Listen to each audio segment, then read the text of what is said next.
Yeah. That always trips me out. How like people want fast money, but they don't talk about financial literacy, investment. You know what I'm saying? They don't Hmm. purchase land and stuff like Balenciaga, Louis V. You know what I'm saying, bro? Man, listen, I done had plenty of people that I grew up around that try to ostracize me for that. And it's funny because a lot of the support wasn't there at first neither, because I didn't have these tangible things that they thought that I needed to be validated. And once I was able to obtain those things, these dudes was nowhere to be found. And then when I go find them, guess where they at? Right there in the same place where I left them. And it's like, man, okay, so now I got these things. Are you ready to support me? Nope, I don't even want it no more because it's fake. But see, what I'm gonna do with this here is I'm gonna be very careless with the way that I treat this, because I know that you looking at it as everything. Me, I look at this as nothing. I'll throw this shit over the bridge right now and throw it into the river, but you gonna be the one to try to jump in there and get it. You know what I'm saying?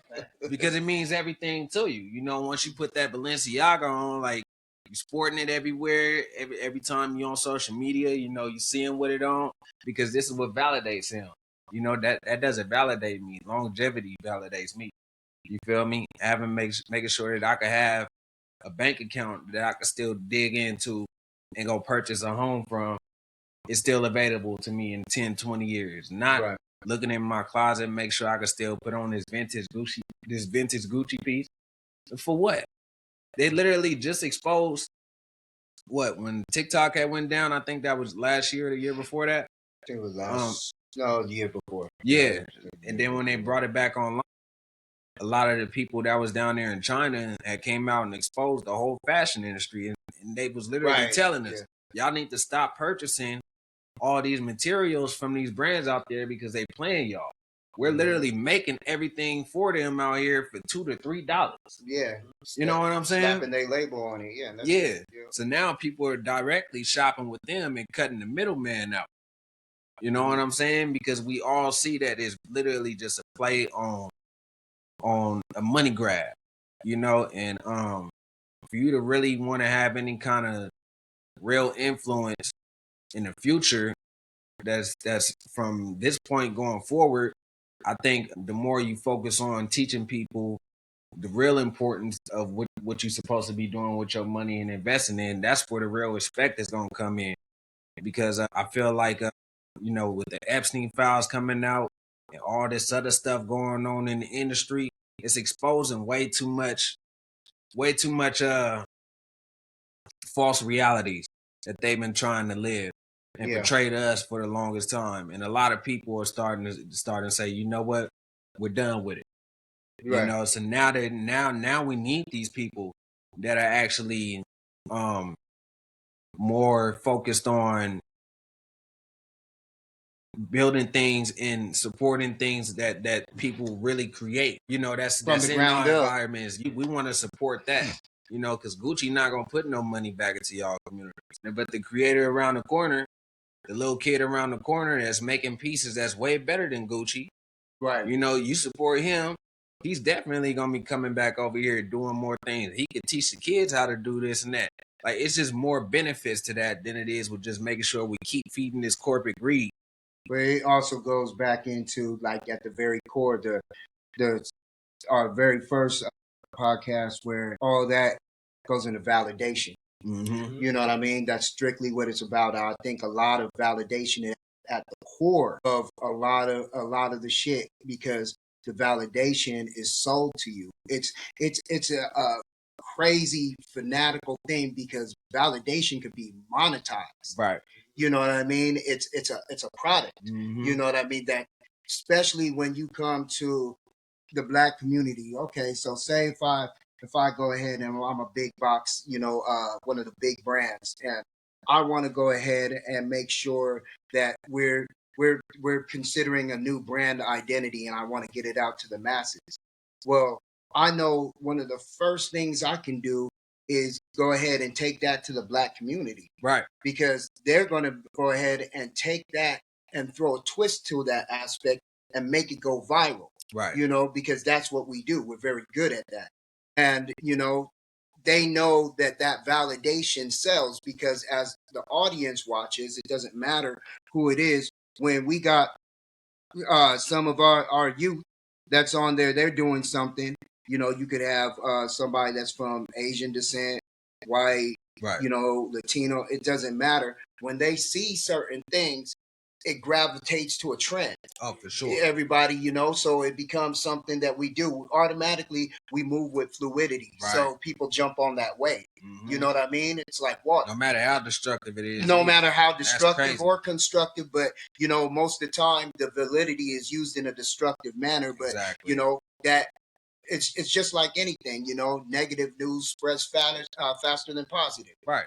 So when you get that, people jump on that wave. They like, shoot, now I want to pick that up. I want to pick that up. And they've seen everybody talking about, these different brands, whether it matters or not.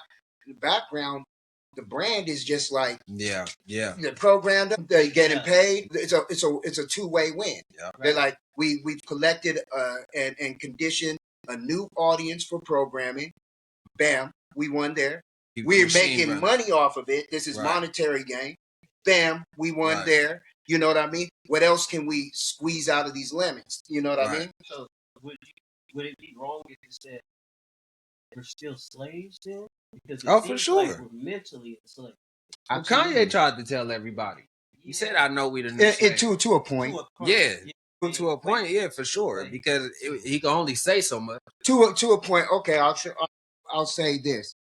Kanye's reasons for slaves was his own personal struggle that he has an ego to feed that slightly exposes what's happening to the masses based off of his own individual journey that's happening to himself. Right. By proxy, other things get exposed, Right. But his goal isn't only to expose it for the best of everybody else, but this is part of his brand, is to sell that's what he's trying to do, so it works in benefit to himself.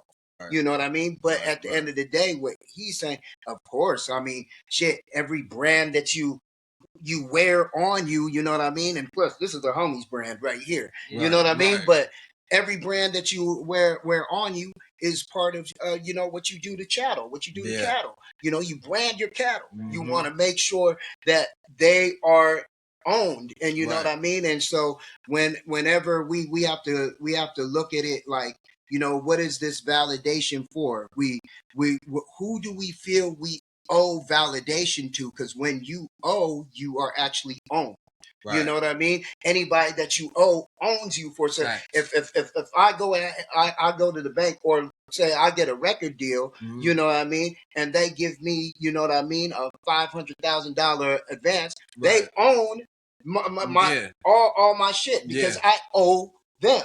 And that's how it always works. So a brand, when we feel validation is a part of ownership and owing type of relationship with each other. So the question is, why do we feel right? I would say is, like you said, Kanye's definition of me saying slave are two different things. Because on topic with validity and being valid, he needed the validation from the industry, the fashion industry. Right. So he had his tantrum when they didn't give him the validation that he was seeking. But with us, it seems like over the years, we fear rejection. Yeah. In Kanye's case, he fears being wrong publicly. You know what I mean? But it seems like we are conditioned to seek permission. Yeah. You see what I mean? I agree. But to seek permission from who? Because it's like, it really comes down to, who are we? Who am I really trying to seek permission from? It, and then, okay, if I do find out what kind of person is this? Is this somebody that's not a human like me? Right. It also comes down to that self-confidence that you always got to have about yourself. Because I know one thing for sure, that God would never put me on this planet to break myself down because somebody else is trying to build themselves up. Right. I never been the type to reject my own morals and my own values because somebody else told me that it wasn't the right fit for me, or maybe you should think like this, or maybe you should do that. Nah, you can't bully me into being nothing else aside from what God told me to be at first. You know what I'm saying? Which was following my heart and just creating and going from there. You know, once it starts to get into the point to where it's too much money involved and it's too many politics involved with any industry that you in, it's gonna get to a point to where you're gonna lose yourself. That was you're an outlier. You know what I'm saying? That's what I was just gonna say. Yeah. You know, most people are. Matter of fact, speaking of that, you know how the quote like birds of a feather flock together.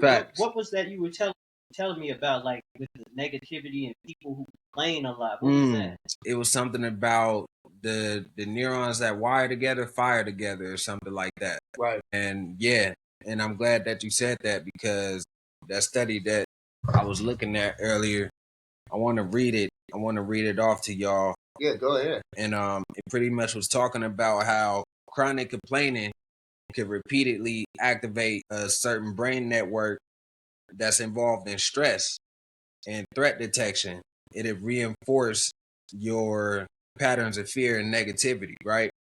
So with repetition, these neural circuits become stronger through neuroplasticity, making the brain more reactive to perceived problems.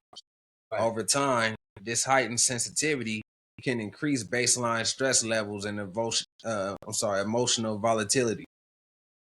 And the brain effectively learns to default to negative interpretations because those pathways are most frequently used. So let's put this into example, right? When I'm on TikTok and I'm scrolling on the timeline a lot, I see there's just nothing but videos and more videos and more videos of people complaining about the current state of the economy. You know what I'm saying? And I get that, but it's like, okay, there's no solutions being talked about. The only solution y'all talking about is just stop working and completely stop doing everything. We already know that's not reality. Everybody's not about to do that. So, but it's becoming a thing now because you might have to hold Narvo. I'm sorry. Okay. I'm sorry. No, you good. I gotta flip out the battery. Okay. Yeah. No, you good. You want to know how I found that article?